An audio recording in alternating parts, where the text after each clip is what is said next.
historically, when Christianity and empire power combined, it has not ended well. Historically, that does not end well, and that's where we are today. But what's interesting is we're in this place where you said the conservative Christians, people are mad at the conservative Christians. I would broaden that and say people are mad at Christians. You're listening to the Liminal Living Podcast, a resource of practices and perspectives for those in dark nights and deconstruction. Well, you are my friend, Jayson Simonson. How long have we known each other? How old's Isaac now? Isaac is 18, believe it or not. Yeah, so it's just under 20 years, because I met you when Isaac was in Kara's belly. From all the people I know, you have consistently been in my life the longest at this point. Dang. So thank you for that.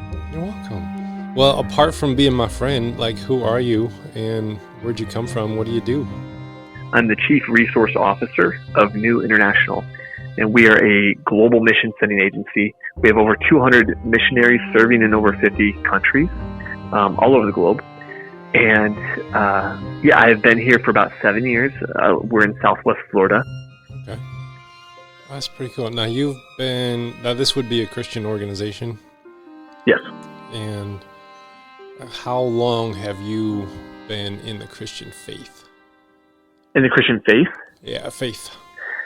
Yeah, so I guess that depends on where your definition of Christianity and starts and ends. And I grew up in the church. I grew up going to a Lutheran church from the time I was, from when I can remember, a young child, until middle high school, so maybe my junior year. At that point, I was given the option on whether or not to go to church. And when I went to church, the Sunday school class, I was bullied in the Sunday school class. People would, kick my legs under the table and stuff like that, and I just hated it. And then the church service itself, it was hymns, which I loved, but the message was very, very dry. It often felt phoned in. So I didn't really feel like I was learning. I didn't feel like I was anything. And so it wasn't until my freshman year of college when I had a conversation with a good friend of mine about Jesus that is when I would traditionally say I started to follow Jesus. I feel as if I've known him my whole life, but that was the moment, January 6th, 2002, when I started actually saying, okay, this is the direction I want my life to go. This is who I want to serve. And I started figuring out, what does that look like? What does it mean? So it could be, we could say, when it's 20 years I've been following Jesus. How long have I been a Christian? I don't know. Culturally, probably my whole life. But in the literal sense, just in the last 20 years. Yeah, we kind of grow up in this evangelical context where everything is revivalist based, where it's when's the moment that it happened kind of a thing. Right. And that, it's all up in the air, that whole definition of what it means to be Christian and what it means to not be a Christian. We're in this moment in society now where we're in a post-Christian society, and so we're asking a whole bunch of new questions, and there's this really big movement right now that people have labeled deconstruction, where we're looking at kind of the foundations of our faith and how it was communicated to us, and the whole discipleship process that we went through, and now we're looking back on it and saying, well, I have a problem now with this part and this part and this part. And, we've been doing spiritual direction for quite a while together, and I've been walking you through kind of your own deconstruction process. Yeah. When do you think that began for you? So that is a great question. It's hard to peg the beginning point because there were little things that happened over the last decade that have, I don't want to say put me a different direction. I would say have brought me back to things that I've always believed. So I can think back to when I was, my mom has a story when I was 5 years old. She was taking me through Chicago, and it was the first time I had seen homeless people, and I saw them all against the wall. I said, "Mom, what are they doing?" And she said, "Oh, they're homeless." I said, "Well, what do you mean?" She said, "Oh, they don't have a home, they're poor."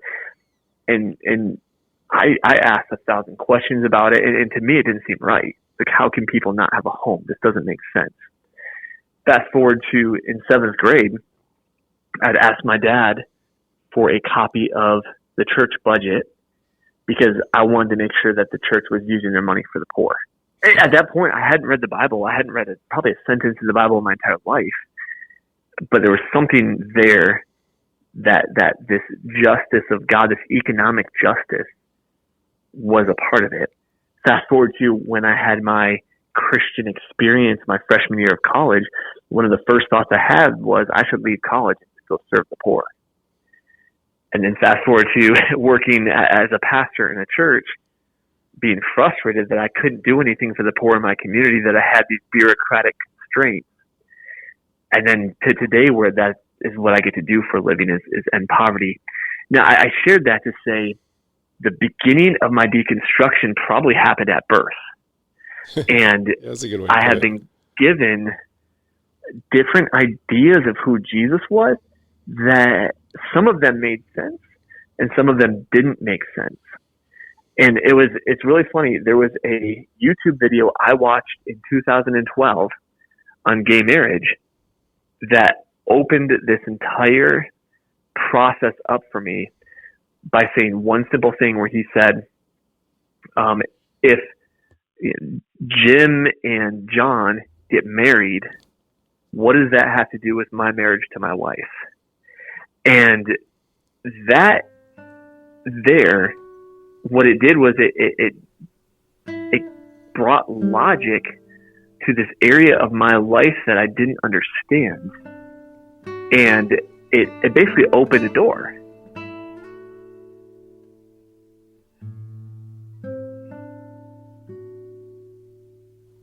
Now, some may hear something like that and say, "Oh, you let the devil get a foothold, yada, yada, yada." I don't know. But what I do know is that gave me permission to say, hey, let's actually look at the things that I say I believe to see if I actually believe them. Let's look at my life historically. Let's look at the faith historically. And let's see if I can find truth here and not just regurgitate the things that I've been being told my whole life are true or not true. And so that was a long way of it saying, I don't know when it started. I can think of that one moment, but I believe that my personality is such that I have always been deconstructing in one way or another, trying to determine what is truth, trying not to be scared of the hard questions. Mm-hmm. Even questions like, is there a God? Allowing myself to look at my surroundings, look at my experiences, look at what I've learned to answer that question. And I think too often we get scared.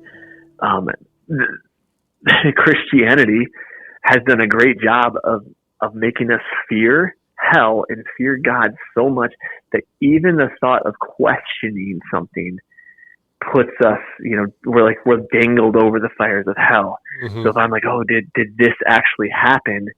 Then suddenly I am liable to be tortured for all eternity. So then we don't ask questions and we don't actually seek truth.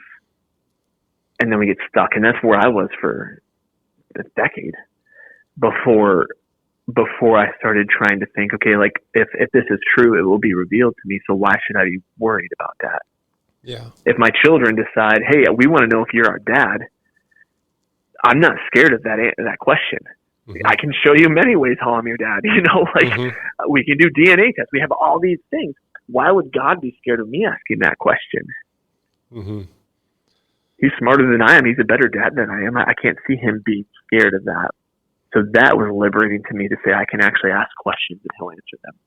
And you've been on this journey of asking questions, and we tackle a lot of those on our Friday conversations. Yeah, a lot of the questions that won't make it on the podcast because they're probably be pretty rough. But yeah, that's something that you've helped me with a lot in our process of spiritual direction.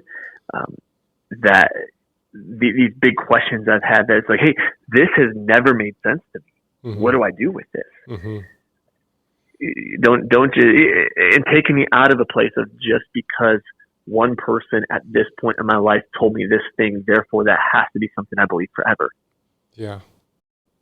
You mentioned the word bureaucratic strings, and what is cool about spiritual direction is that I don't need anything out of you. You don't need anything out of me. There are no strings attached. We just have honest conversations about, your honest questions, and we can seek a broader understanding, pull from broader resources than, if you're in this church setting where they only allow you to pull from these sources and ask these questions, and everything around a bureaucratic,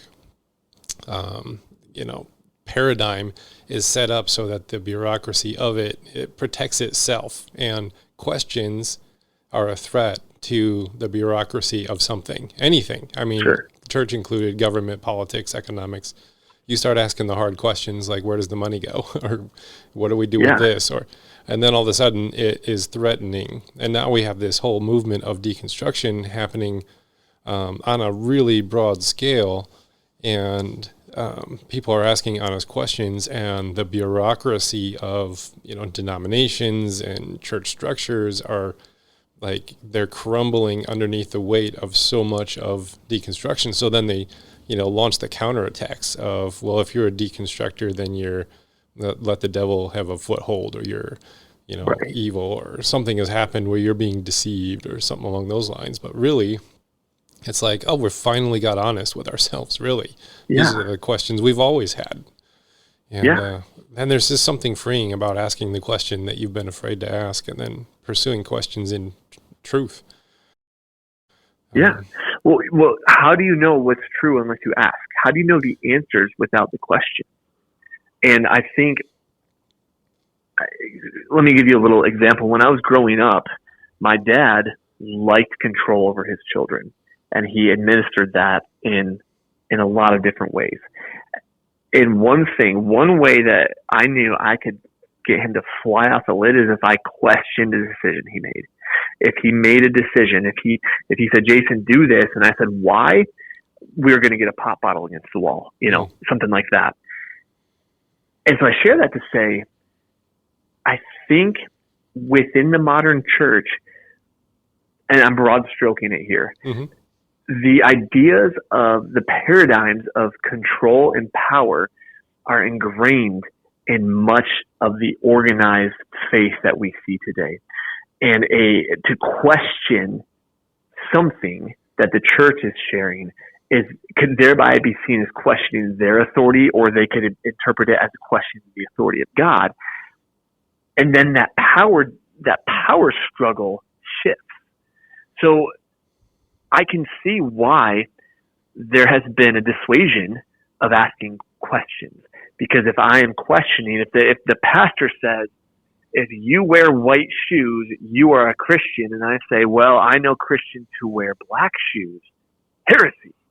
It's like, well, how dare you question me? Like, I am the word of the Lord. Yeah. I'm being a bit tongue in cheek, but this is what the Bible on high says, and this is my interpretation of it. Therefore, it's the right thing. How dare you question that? I think we as a culture, as a Christian culture, have been scared of questions. Mm-hmm. But as I said earlier, you cannot get the answer without a question. So why would we be scared of this?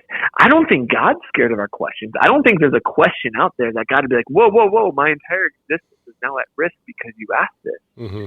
If God is all powerful, questions don't frighten him at all. Anger doesn't frighten him. Confusion doesn't frighten him. So if it frightens our church leaders, there's a disconnect there that needs to be reconciled. And I don't know. I wish I had an answer for that. It's easy to cynically sit back and point fingers. It's much harder to come up with answers. That's what pastors like you, that's your job. I just get to do the easy job of ending poverty. It's up to you to figure out those hard existential answers to these crazy questions.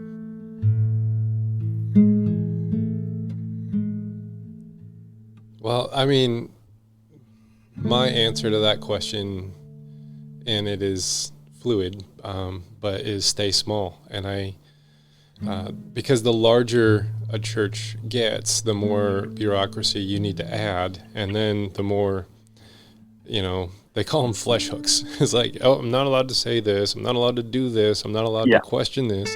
And the bigger you are, and this gets really true for denominations, then the harder it is to exercise with authenticity, because you have to, ride the hype train and, get everyone really excited and produce emotion and, inspiration.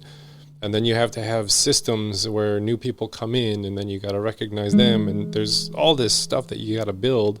And if that's within your vocational identity to build the larger system structure, I mean, I'm sure it can be done well. I can't do that, so I stay small. And, I mean, you're absolutely right.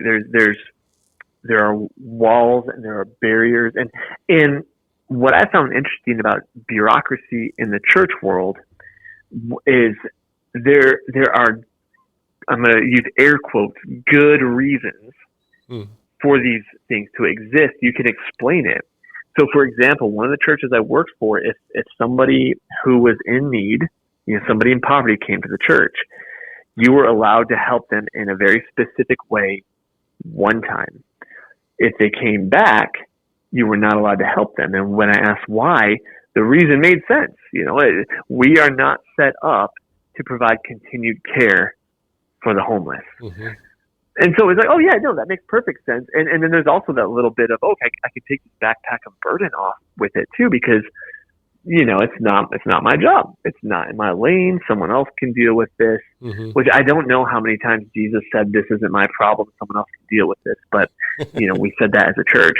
And I just remember like having this weird, I don't know how to describe it, sort of a negative feeling about it, but also a relief that I didn't actually have to do the hard work. I didn't actually have to do real ministry, that I could just give somebody a bottle of water, send them on their way, and they came back, tell them, no, sorry, we can't help you. You need continued care, which is ironic that the church should be the place to provide continued care for the marginalized. But, like I said, the bureaucracy, we had good reasons for it, in quotations. Mm-hmm. But they didn't feel holy. Right.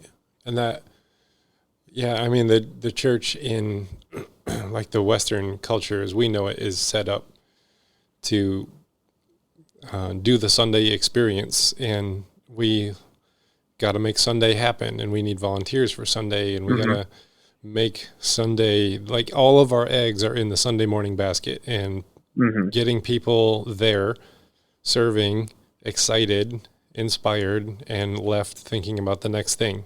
And that's a cultural thing. Like that's our language, because, I went to the Hamilton play in Lansing this year, and I love Hamilton. Our family, it was just we fell in love with that play and listened to the soundtrack on repeat forever. And I went there, and it was a great show. It had the lights, it had the music, it had great acting, it had a wonderful script. It made me laugh, it made me cry, it captured my attention, and then it changed me, because I was there, and I had this emotional buy-in into that one moment, and it was a life-changing experience to see Hamilton live. And and then we switched that over to, now we want to do that at church every Sunday.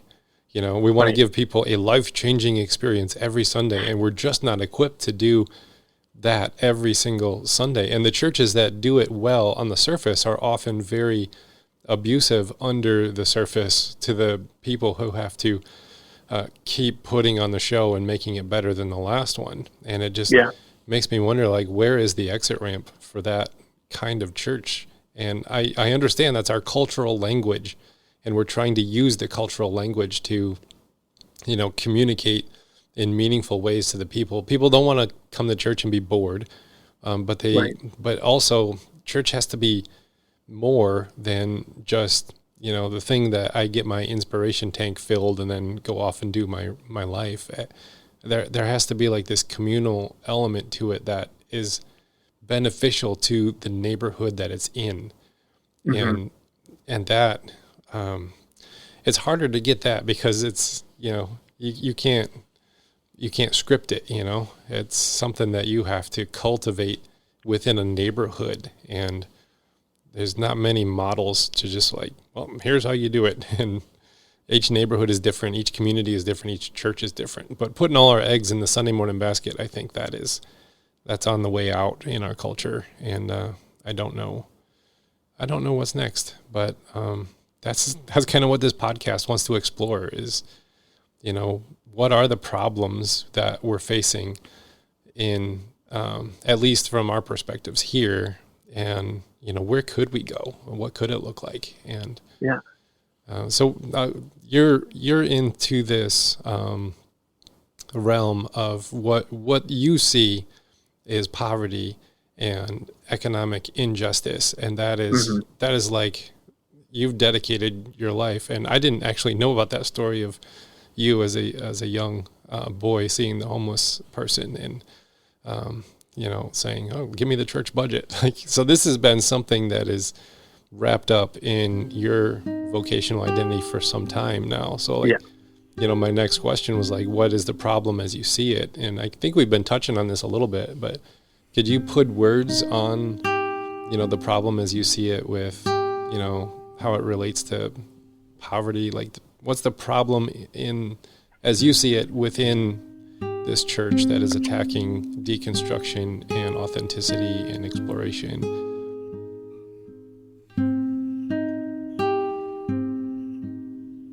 One of the things that I have noticed that has been concerning to me is the church has become ultra political. And I don't know if that's necessarily bad for the church to have political statements.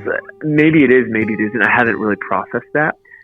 But what I'm seeing is there is this strange class warfare that is being perpetrated by different news media, news entertainment companies that are really painting the poor in the worst possible light possible. It seems to me for the end purpose of making us feel better about ourselves and making us be put into a position where we don't feel complicit in this, and B, to create an enemy that didn't exist. One thing I've learned through my time as a pastor, through my time doing global poverty research, is to motivate a group of people. One of the best things you can do is create an enemy and create a way to fight that enemy. Mm-hmm. And I've noticed that the poor have become an enemy. When I look at when topics of socialism or democratic socialism get discussed, often it's, those poor, lazy people that just want their handouts. That's the stuff I hear. Mm-hmm. It's like when you do that to somebody, you can easily strip away their humanity and put them in this category of poor, lazy person. You can get a caricature of what the poor is in your mind and place that caricature upon them. And then you get reinforced through your news, you get reinforced through your entertainment, often you get reinforced through your church, that caricature, and you end up creating an entire class of subhuman species of these people that are poor, maybe to make yourself feel better, maybe to affirm something inside of you, or going back to the bureaucracy at the church that we were talking about, maybe it gives you a little bit of relief. Like the person down the street that's been begging for food, that's not actually your problem, because, well, if they just worked harder, if they just solved their own mental health, if they just were born to a better family, if they just didn't have bad luck, we can find ways to blame them entirely for their situation. Now, what I'm not saying is I'm not saying every single person in poverty on the planet it's not their fault that they're there, or not entirely their fault. I'm not saying that. But there are so many cultural and economic factors globally and locally that influence the poor, that influence whether or not somebody is in poverty, extreme poverty, or whatever we want to call that. You know, I remember I read a book by a man named Malcolm Gladwell called Outliers, and he asked the question, if Bill Gates were born anywhere else, would he be as rich and successful as he was today? And I think he gave a compelling argument to say much of the wealth and success of most of the wealthy and successful people on our planet and our country have more to do with circumstance, with luck, than it does to do with just gritting your teeth and doing the hard work. Mm-hmm. I know thousands of hard workers that will never be rich mm-hmm. because they were born to the wrong family. And I know people that are incredibly wealthy that aren't hard workers. And these are anecdotes. But one of the problems I see in the local church is we have allowed these external political and media influences to characterize the poor as the enemy. And when we do that, we can easily ignore the hundreds of times that Jesus in the Bible refers to caring for the poor. It reminds me in 2016 where blatantly the Bible speaks on aliens and foreigners and how we're to take care of them and the marginalized. And we seem to just sweep that under the rug as liberal, woke, social justice warrior stuff mm-hmm. and completely ignore the blatant commands in Scripture to care for the alien, to care for the foreigner, to care for the poor. I mean, James 1:27, true religion is to care for the orphans and widows in their affliction and stay unstained from the world. Orphans and widows were very, very poor in Jesus' time. They didn't have anyone to take care of them. And James, the brother of Christ, was literally saying, your religion isn't real if you're not taking care of them. Mm-hmm. And somehow this perversion has made its way into the local church to where not only are we at a place where we're like, no, we're not going to care, but we've demonized the very people Jesus told us to care for. Mm-hmm.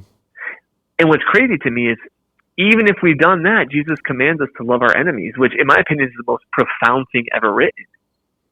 Yeah. But we don't. I've seen so much anger lately. I've seen so much disparagement. I see these congregants and pastors that have such a fatalistic, grotesque view of their fellow humans.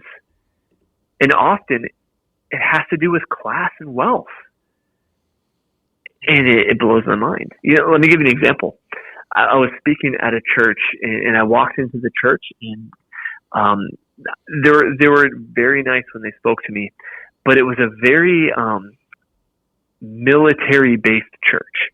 They had the veterans on the wall. They had American flags on the walls and on the back, and they were very involved with I don't know, they called it like the Sons and Daughters of Liberty or something like that. I don't really know, but it was very much a lot of ex-Marines and things like that in the church. So I gave a message on agape, on God's unconditional love, and how his command to us was agape your enemies, how to love your enemies. And after the service, I got down and an older gentleman came up to me and said, Hey, Pastor, great message. I said, thank you.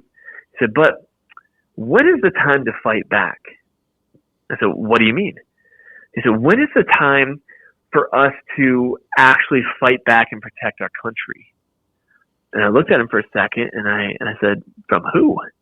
He said, the terrorists, the liberals, I said, whoa, are you asking me when is the time to kill the liberals? He said, well, not just the liberals, but and went on and on and on and sort of backtracked a bit. Yeah.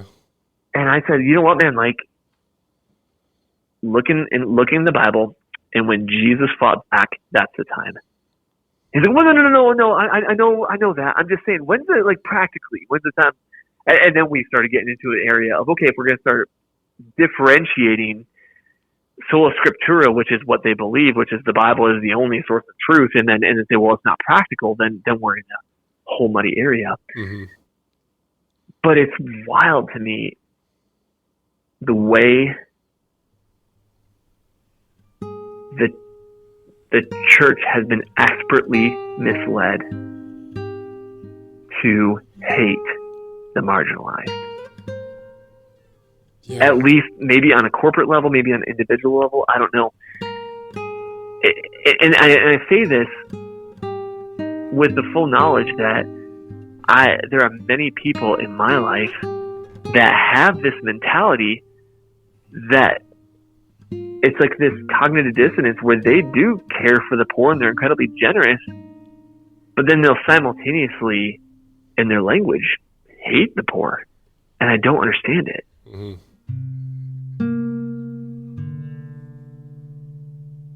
There's, you say that we've kind of blended this kind of a political stance with a Christian faith that's then supported by the military, which is the definition in the Bible of an empire. You know, when you have an authoritarian figure at the top that reaps the benefits of everything, is protected by the military and supported by the religious establishment, and you have Babylon, you have Egypt, Assyria, you have Assyria, Rome. Like, this is how empires work, and then we just replace the person at the top with the pastor, or the denomination, or the Bible even. But we keep the same structure of the world. And if you look at a pyramid, there's this book called Manna and Mercy that is really wonderful. And there's an illustration in there of a pyramid, and there's Pharaoh at the top. And it's kind of using the Egyptian Exodus as an illustrative moment about this is what the Bible says about empire. And there's a picture of a pyramid, and at the top is, the Pharaoh, and flanking him on the sides are the religious priests and the military that provide protection and blessing.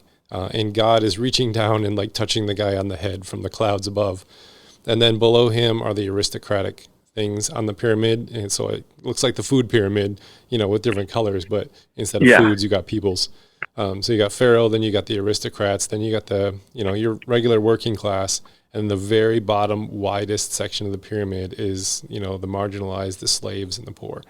And we've done that with the church bureaucratic institution because that's the only way we know how to do things. Like you have an authoritarian at the top, and then we have the blessing of, the religious establishment on the one side, and then we have the protection of the military on the other side. And like, what's crazy is I kind of grew up in this fundamentalist realm of, we were always so scared of the world. Everything is the world. That's crazy out there in the world.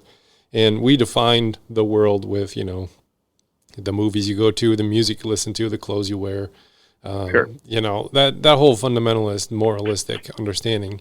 But really, when I dove into like what the Bible defines as the world, it's the power structure that we organize ourselves underneath that then oppresses the larger group of people for the benefit of the few. And that is the world. And then we baptize, the worldly power structures, and then we use different vocabulary for things, but the same worldly power structures are just in place. And that's what it means to not be of the world, is we're supposed to not have these abusive power structures in place that blind us and, knock the marginalized all the way down to the bottom and then build our structure on top of their backs. And that whole worldly structure. The nobles, Sorry. Yeah, that whole world restructure is just, it blew my mind when I knew that that was the world and not the moralism I was taught as a teenager. Yeah. Yeah, what you were saying, I was going to say that the nobles can eat well when the peasants are too busy fighting each other to notice what they're doing. Yeah.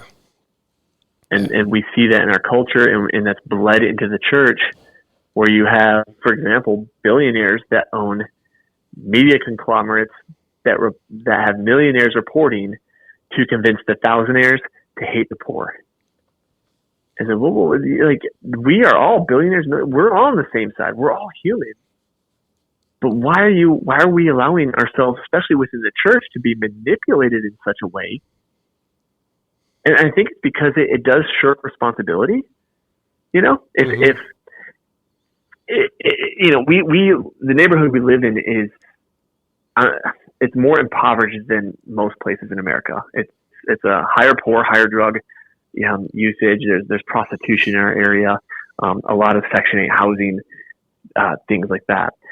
And if I can look across the street at my neighbors and say, you're the enemy, you're there because you put yourself there, you had the same opportunities as me, you know, an upper middle class white kid, you had all that stuff, you're there because of your choices, not my problem.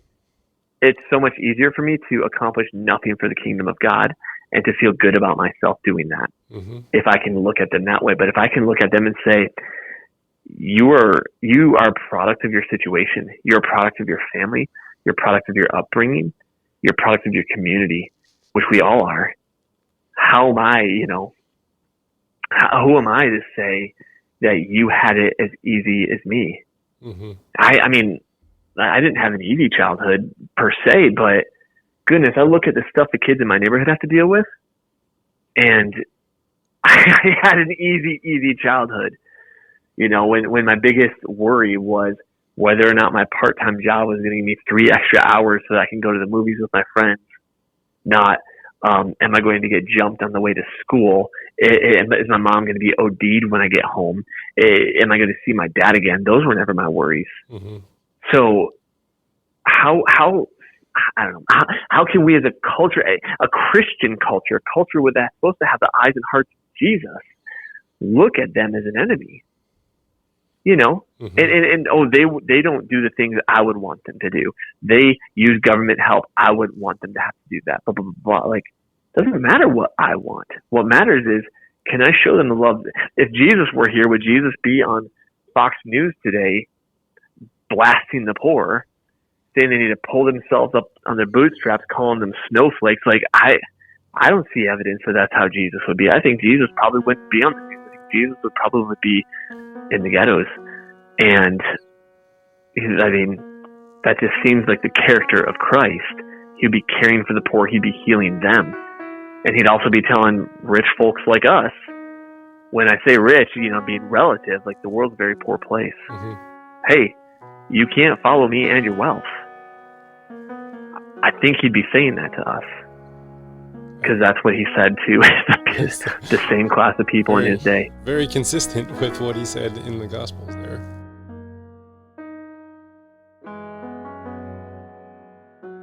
I've been stuck in the Gospels stuck in a good way. Like, I can't leave. I tried to leave and go do the book of Ephesians here at the church because we follow the liturgical calendar, and I was like, yeah, there's nothing here for me right now. I need to stay in the Gospels. And I'm just repeatedly going through the stories of Christ and diving into the cultural context of it. And it's like, when you see what he was saying, how he was saying it, to whom he was saying it to, and what was communicated, it's still so potent for today. It's especially in our highly politicized society where we've married, religious systems to governmental political parties, and that to the point where we can't tell the difference between the two anymore. And then we use that power to inflict our influence or will upon the greater society. And, we saw this with, last week, the overturning of Roe versus Wade. And like the conservative Christian pro-lifers finally got their way and then inflicted their way using political power upon the majority of the country. So the minority got to inflict power over the majority, and like that there, the vitriol and anger that we're seeing come out of the world that does not identify as Christian against the Christians is kind of like the nail in the coffin of a post-Christian society at this point. Yeah. Yeah, it's like we're done. They've been chasing that car for a while. They're the dog that caught the car, and it's like, okay, now what? Yeah. And they just used political power in such a violent manner that so many people now are so hurt by these decisions. They're so, it is a horrible show out there. And the anger towards the conservative Christians, like, it's fine for you to believe things in your religion, but you may not inflict them upon others in this theocratic method. And that's something that we just can't get through our brains as a Christian culture, that we're not trying to set up a theocracy. And then that's the world's power structure.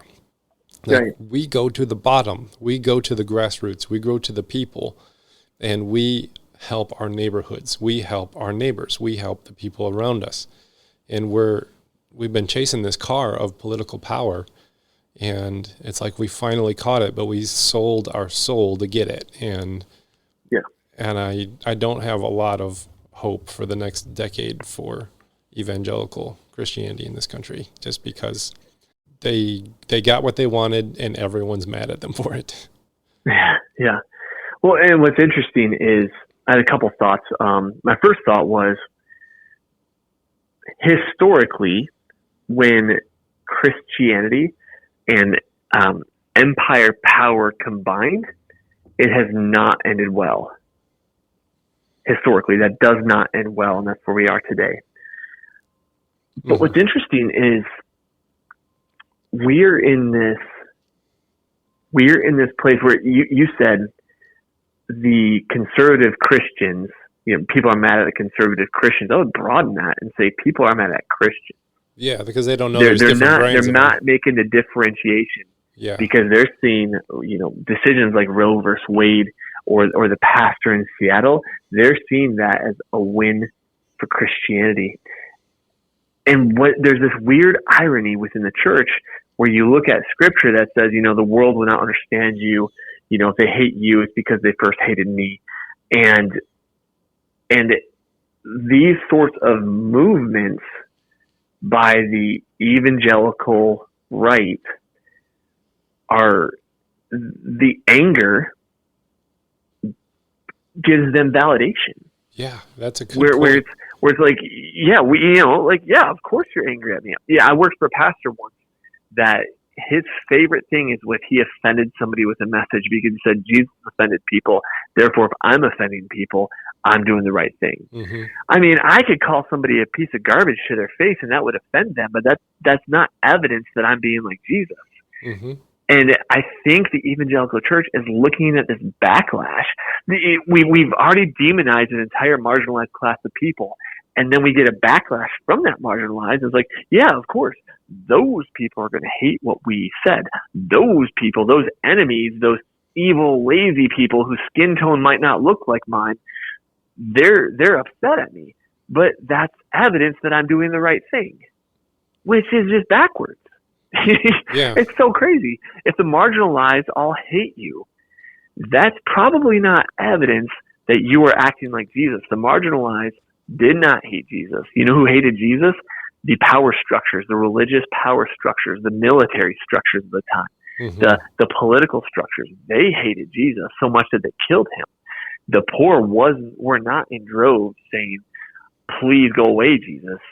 Maybe the pig farmers, because he cast demons out into the pigs. Yeah. But by and large, the marginalized loved Jesus. The power structures hated Jesus. And today we think by joining the power structures against the marginalized, we have somehow aligned ourselves with the heart of Christ, which everything I know to be true about Jesus and everything I've read would tell me that that's false. Right. And that is that's how we define the world is the world are the people who are not in my church. So therefore, since I am white evangelical Christian, the world is anything that's not white evangelical or Christian. And also male. And male. That's another one throw on the list. But the world was actually, as you said, the power structures of religion and government combined. That's what killed Jesus. Was the religious powers of the day teamed up with the violent fringe that hated the government, and teamed up with the government and put Jesus to death. And we saw that happen again on January 6th. The January 6th was that spirit in operation again. But then we deemed it as holy because we're fighting for our country and God and guns and glory. But the crazy thing is that they condemned Jesus to death for blasphemy. God wasn't holy enough for us, so we killed him. And so this same spirit is still active today, where the religious power love to get more of it, so they seek the government power, and then they love the blessing of the religious power. So then they, in hand, team up with violent fringes and then impose their will upon the greater society for their own benefit. And it's like, this is like on repeat over and over again. Dude, that's profound. That is profound. Well, it made me think through when I let's look at Roe versus Wade, not January 6th, but the minority that pushed that through, the ones who wanted that through, many of them are past the point of having children. So this isn't something that necessarily benefits them. But I think the exertion of power control, especially over marginalized, is something that's very attractive to modern Christians. Mm-hmm. And again, I'm broad stroking. There are exceptions to everything I say, but I've seen this weird power and control dynamic appear over and over and over, where I want the government with the power of the military and the power of the police behind it to tell those people over there to do what I want them to do. Mm-hmm. And we can, kind of going back to what we've been talking about this whole time, we can disguise that in the in the veil of holiness. We're saving babies' lives. Mm-hmm. Okay, well, let's be consistent. How should we offer free childcare for working parents? Should we offer free medical care for children? Whoa. Right. Now you're going too far. Right. It's like, well, this doesn't. Yeah, there's cognitive dissonance. Much of this doesn't make sense. And you hit the nail on the head. Christianity today seems to be more interested in using the power of the government to force non-Christians to do what they want them to do, which sounds an awful lot like Rome and not an awful lot like Jesus. Right. And that's the cycle that we keep getting caught in, is that we get lured in by power, and then we baptize it and make it holy so that it's okay for us to wield power, and then people get crushed by that power. And that's one of the reasons that I love Martin Luther King Jr. I've been studying a lot from him and his mentor, Howard Thurman, because there's a big difference between power and empowerment. And, power has been like something that I have been really exploring. But when you are in the marginalized, like, empowerment is a blessing. Empowerment is something you seek. Mm-hmm. And that's not the same thing as grasping for the power structures. And Martin Luther King did it. I think he did it in a really effective way, embracing nonviolent resistance. That is, it keeps the humanity of both oppressor and oppressed in play and in front of us, so we can say, oh, you're not inhuman or subhuman because you're poor or because you're rich.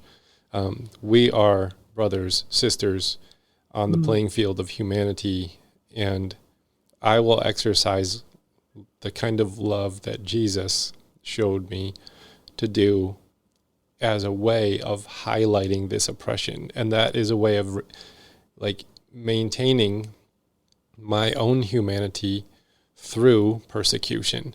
But it's also a way of highlighting your humanity, that I acknowledge that you are a brother of mine or a sister of mine, though you're doing inhuman actions. And that nonviolent resistance, I think we need to learn how to do that nonviolence in politics, in communication, in religion.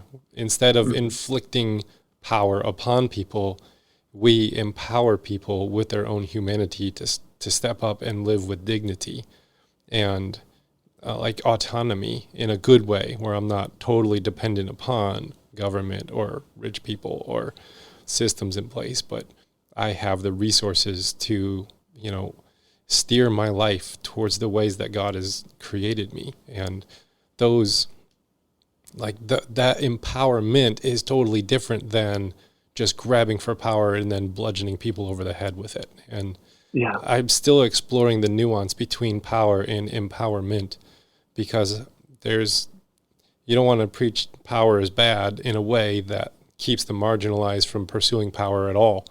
So that they're like, oh, power is evil, I'm not supposed to go get that. And then they stay in places of oppression. Whereas, the people who have the power are like, well, power is bad, but I have it, so I'll just use it nicely.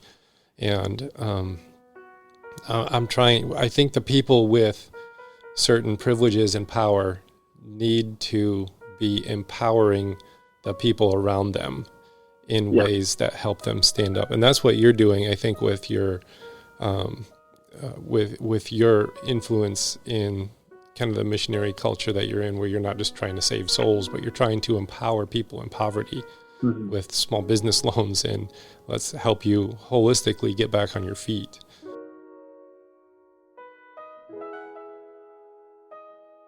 I think you've identified, where we could go as a church fairly well. What do we do in the meantime? Because we're in this liminal place where everything has fallen apart, and it seems to keep blowing up every week. Something new pops out and you're like, oh my gosh, another thing just blew up in our face. So everything's being dismantled around us, politically, religiously, culturally, socially, economically. It's all blowing up.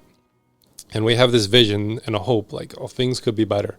We could have empowerment of the marginalized and the poor, and a sharing of humanity and all that. But what do we do in the meantime where we don't have those structures built yet and the old ones are falling down? Like, what are the practices, perspectives that you hold to that are like lifeboats in this crazy, tumultuous, liminal time? Yeah, that is a very difficult question to answer, because I feel as though if I had the right answer, we could change. Right. I can answer for myself. What I've had to do is I've had to stop taking myself so seriously. Oh, yeah.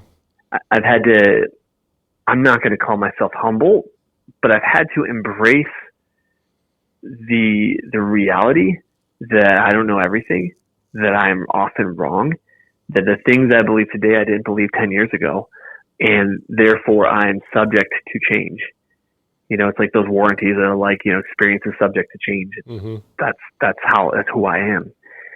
I've had to look inward quite a bit more and really try to find the basis behind what I believe.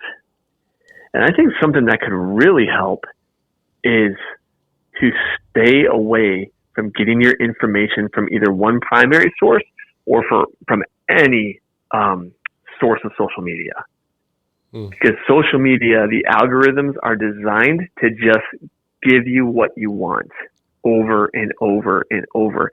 So if you read a story that says mice are superior to rabbits, every story you read will say mice are superior to rabbits. And the way our brains work is the more you think of something, the more you do something a certain way, your brain actually changes its shape, its plastic, to make it easier for you to think those things, to make it easier for you to do those things. So as long as we are caught in these echo chambers, gets progressively harder to see the perspective of others.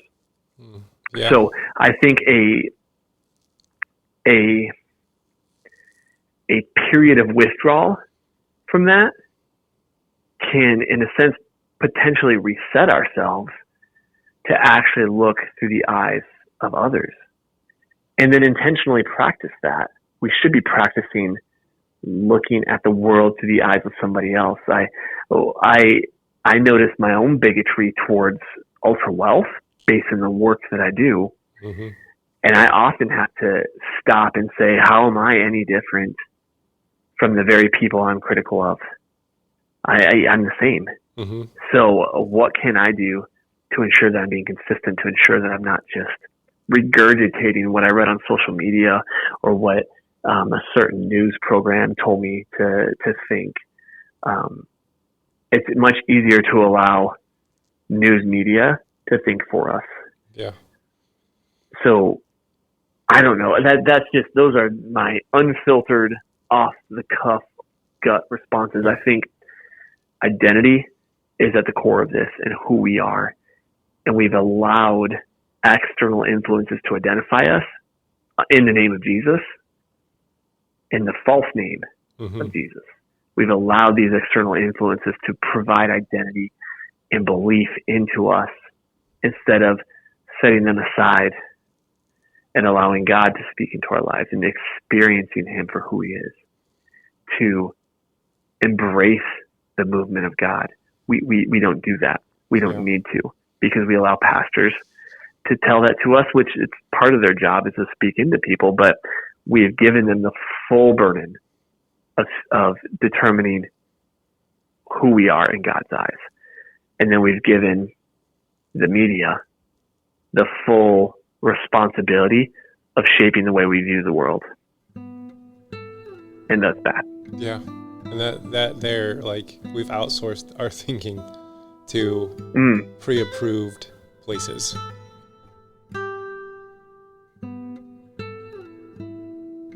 And that's a much prettier way of saying that than I did. So I'm trying to sum up your thoughts here in like, and one question that I cannot remember who said it, but I saw it on my Facebook feed.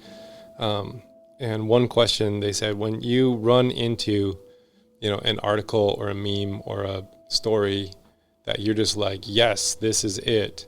You have to ask the question, why do I want this to be true? And like that introspective, instead of just saying, well, see, this proves I'm right. This proves my point. This proves, and not even fact checking it, not even knowing if it's true or not. Like stopping and asking the question, why do I want this to be true? What do I have to gain from this? Shows the different bureaucratic meat hooks that are in you. That it's like, well, if this is true, then that means that I get these perks, or I'm not on the line for these things, or I don't have to do this or that. And that's been something I have been asking myself when I run into. I'm like the meme lord. I go on Facebook and I like get memes every week. It's one of my hobbies. I just collect memes. And I'm not one of those people that just post a bunch of memes on Facebook, but I do collect them and I text them to friends. And then I'm like, okay, why do I want this one to be true? And that has been helpful for me to then have an introspective moment. And even when someone comes to me and they're polarized, either hyper left or hyper right, and they are, fundamentalists are not a certain set of beliefs, but how you hold the beliefs, you weaponize them on the world around you. So then, they come to me and they argue about this hyper side or that hyper side. And it's just a really easy way of saying, there's two questions I'll ask. I'm like, did you get that primary source, or did you get that from a news commentary? Did you actually watch the January 6th hearings, or did you just watch Fox News tell you about the January 6th hearings? And then that immediately disarms that. It's like, well, I just watched commentary. It's Like, okay, why do you want that commentary to be true? What do you have hanging on the line for this? And those two introspective things are just kind of like, it just reveals so much when we ask those two questions. And I practice it myself. So it's good to hear that you're practicing it too. Trying. I learn from the best. Well, we get to have another conversation Friday, but not on podcast. That'll be just our spiritual direction session. So I'm looking forward to that. Me too. Well, thanks for hanging with me for this last hour and recording my very first podcast recording. You helped me understand this equipment a little bit better. That's what I'm here for. It was awesome. So I'm going to hit stop now, and then we can talk some more. Because I don't know how to say goodbye on a podcast yet. Thank you for listening to the Liminal Living Podcast. If you're interested in spiritual direction to help you navigate through your dark night or deconstruction journey, please check out our website, www.liminalliving.org. We will see you next week. Blessings.